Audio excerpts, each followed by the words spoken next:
të nderuara deputete, të nderuar deputet, të nderuar të pranishëm, konstatoj se në salë jemi 94 deputet, kemi forum për vazhdimin e seancës konstitutive. Vazhdojmë të pika e tretë ati ku kemi mbetur, zgjedhja e kryetarit të kuvendit.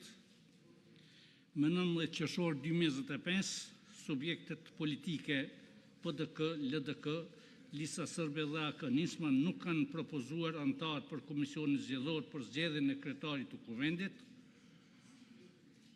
Për formimin e Komisionit Zgjedhor nuk ka pasur quorum për vendimarrje, andaj ftoj PDK-n të propozoj një deputet për antar të këtij komisioni.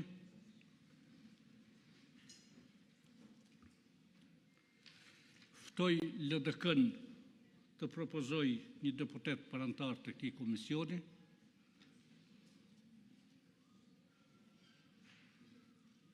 Ftoj Listën Sërbe të propozoj një deputet për antar të komisionit.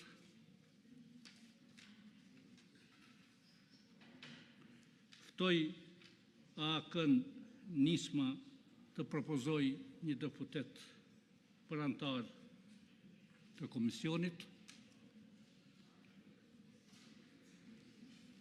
Nuk ka propozime. Shkojmë në votim. Lus deputetët që me ngritje dore të deklarohen për Komisionin Zgjedhor për zgjedhjen e kryetarit të kuvendit.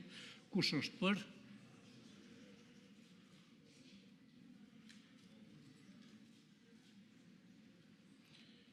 Kush është kundër?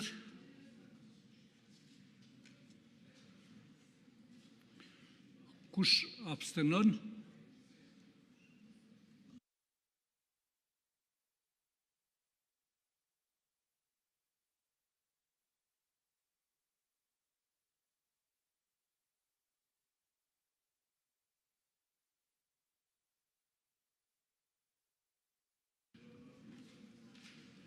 Për kanë votuar 51 deputet, kundër ka qenë 1, abstenim nuk kemi quorum.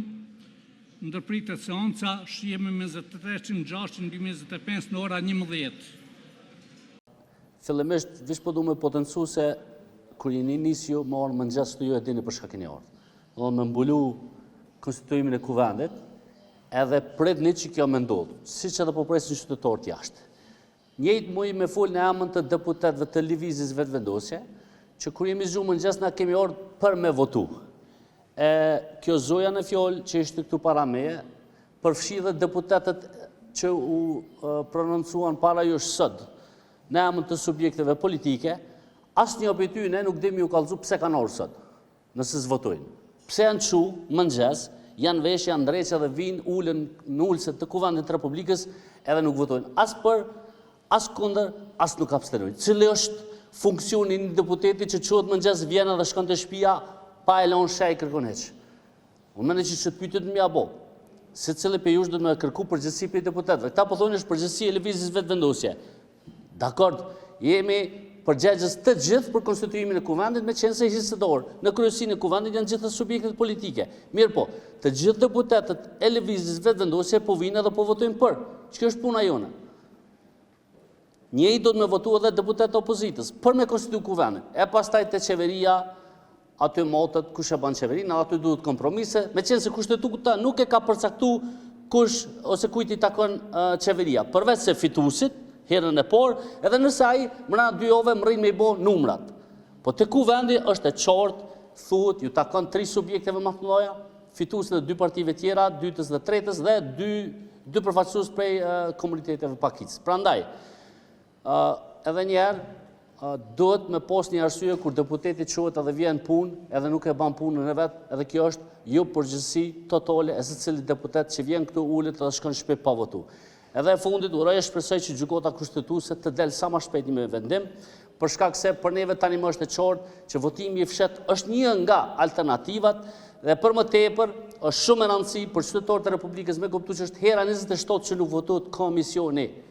Asnjë atu votuas për Albolenën. Një komision deputetët e opozitës vinë këtu dhe refuzojnë për 27 herë me votu komisionin. Kështu që për neve na vjen shumë keq, po mendoj që lëvizja vetëvendosje është e përgjithshme, po vjen, po voton, pa përgjegjësia totale bie mbi deputetët e opozitës, të cilët vinë këtu për 35 herë me radhë dhe refuzojnë me marrë pjesë në votim. Faleminderit.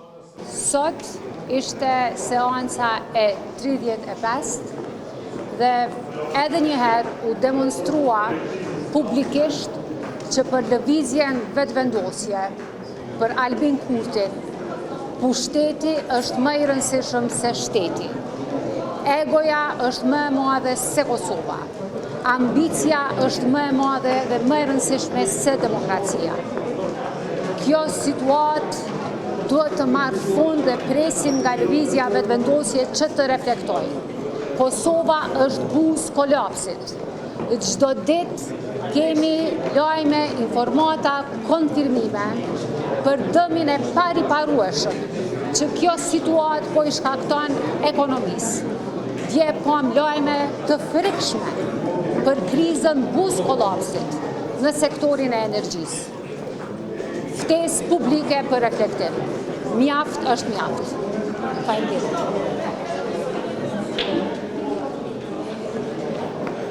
Sot pam edhe njëherë një tentim për zgjedhur kryetarin e kuvendit dhe për të konstituar kuvendin, për të vazhduar pastaj dhe për konstituimin ose themelimin e qeverisë dhe organeve tjera shtetërore. Fatkeqësisht kuvendi edhe kësaj radhe ose partia që ka shumicën në urcët e kuvendit nuk arriti që të krijojë një shumicë solide, pra sa paku 61 vota për të zgjedhur kryetarin e kuvendit dhe për të konstituar kuvendin. Lejoni të rikujtoj që në konform Kushtetutës Republikës Kosovës, partisë që dele para në zgjedhje i takon ekskluzivisht që të nominoj kryetarin e kuvendit, por i takon dhe përgjegjësia ekskluzive që të krijoj shumicën, pra që të krijoj së paku 61 vota për këtë nominim të tyre. Pra përgjegjësia bie krye këput me partinë e parë. Është fatkeqësi që kanë kaluar muaj të tërë nga përfundimi i zgjedhjeve nacionale dhe partia e parë lëvizje vetëvendosje nuk arrin që të krijojë një shumicë për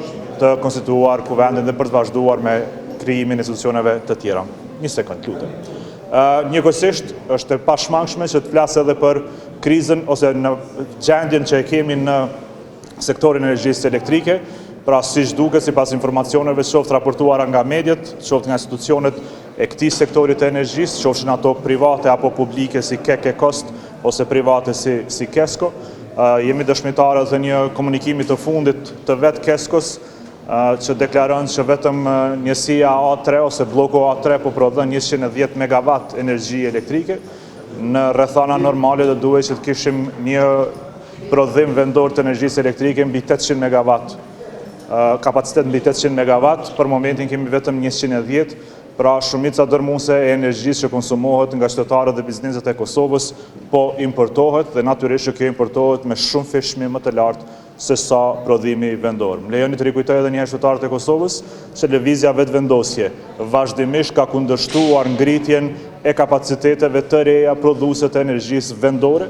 Pra po flas konkretisht për projektin Kosova e Re, të cilin e ka kundërshtuar vazhdimisht dhe me ardhin e tyre në pushtet e kanë dështuar këtë projekt përfundimisht, duke lënë Kosovën në këto kapacitete të cunguara të prodhimit vendor për të rritur gjithnjë më shumë importin dhe shpenzimet për importimin e energjisë elektrike. E gjithë kemi qenë dëshmitar që disa nga tregtarët më të mëdhenj të kësaj energjie, pra importuesit më të mëdhenj, përfituesit më të mëdhenj financiar, kanë qenë njerëz të afërt me lëvizjen vetëvendosje ose dhe ish antar të kryesisë së saj si zoti Martin Berishaj. Fatkeqësisht jemi në prag të një krize të re dhe më të thellë të energjisë elektrike, ku prodhimi vendor ka kolapsuar dhe po shkojmë drejt varësisë së plot nga importi i energjisë elektrike. Besoni më vjen keq që është 35 herë që po tentohet zgjedhjet kryeparlamentare dhe ne nuk e shohim fare një angazhim të lëvizjes vetëvendosje për sigurimin e 61 vota për kryeparlamentaren dhe po shifet qartë një abuzim e një të drejtë që ka dhënë gjykata kushtetuese dhe ajo e drejtë është që u ka dhënë partisë së parë që të nominoj kandidatin për kryeparlamentare. Ne e kemi konceptuar, e kemi pranuar këtë drejtë, po nuk mundem me pranu abuzimin që po e bën lëviza vetëvendosje në vazhdimsi që për 35 herë me radhë të mos konstituohet Kuvendi i Kosovës, mos konstituohen zgjedhja e kryeparlamentarit, e nënkryetarëve dhe më pas vazhdohet me punë, sepse po e shohim se qëllimshëm po e bojnë, sepse nëse konstituohet Kuvendi i Kosovës, vazhdojmë me komisione parlamentare, do të kishim pas një mbikëqyrje më të mirë të qeverisë dhe të mos kemi abuzime të tilla siç po ndodh me këtë krizën e energjisë, krizën ekonomike, sepse do kishim zhvilluar debate të qarta për gjitha këto çfarë po ndodh. Ne jemi në pritje të një përgjigje nga gjykata kushtetuese, të cilët ende nuk e kemi një përgjigje ne si Aleancë. Ne si Aleancë kemi ofruar alternativa, kemi ofruar alternativat e votas pa asnjë kompenzim, pa kërkuar asgjë në mënyrë që ta zgjedhim këtë gërç. Pashtu ju kemi adresuar gjykatës kushtetuese për një përgjigje, sa është shkelje ligjore kjo që kemi kaluar nga votimi i hapur në votim të fshehtë, dhe jemi në pritje ndoshta do të shohim se si do të jetë përgjigjja gjykatës kushtetuese në mënyrë që ta zgjedhim këtë gërç që është formuar në Kuvendin e Kosovës. Jo, nuk presë në gjëmë të shë, në faktin që s'ka pas në një levizje, për shpesu që ka me kondryshe sot. Dërime, cila është arsyeja që vjen në parlament? Edhe herë Cila pyet. është arsyeja që vjen në parlament? E kemi obligim, si deputet, të gjitha kanë obligim me ardhë, edhe me përmbush obligimin tonë ligjor, me shpresën që grupet politike të kuptojnë peshën e rëndësinë, parasysh që thash detyren që kanë ndërtimin institucioneve për gjithë marrëveshje. Dhe kjo është e habitshme që apo ndodh tash sa muaj. Do të thonë, me u zgjedh e me kërku me bë vendin tonë më mirë, me bë gjitha fushat, e me garu kush është më patriot, e kush i shërben më shumë vende, me orë momenti me të zgjedhë popullit, me të anë besimin, nësë me konë gjendje më urë me grupet politike, e me ndërtu qeveri, e parlament, e institucione, në kohën kur bota është razuar, me gjitha ato probleme ekonomike, politike, me probleme të sigurisë nacionale, me ato që sa dëshinë ju, sa t'jemi dëshmitarë, si pas komunikatet e kesët, vetëm 110 MW, prodhohen energji elektrike, para një kolapsi energetike e ekonomik. Në këtë këtë situatë, apeli e më të qytetarët, shikoni kuj për një besimin dhe kënë kënë besimin. Këtë bunkerizim. Ate pse s'pjef një botat, nëse përse vanë këriz, jena kështot... A jeni duke për cilë zhvillimet? Po Jo, dëgjoni, duhet me kujdes se shumë më rëndësi për hirë të ndërtimit të sërë ju duhet me bani pa dallimi, edhe me pa. Kush po përpjekje, kush po përpjekje. Ne kemi fuqinë e 3 votave, dhe ne, ju e dini 3 muaj jemi lënquar nga ajo që ne kemi pa para 3 muaj, se është e nevojshme për tema nacionale me unë me bisedu me gjithë zgjidhje.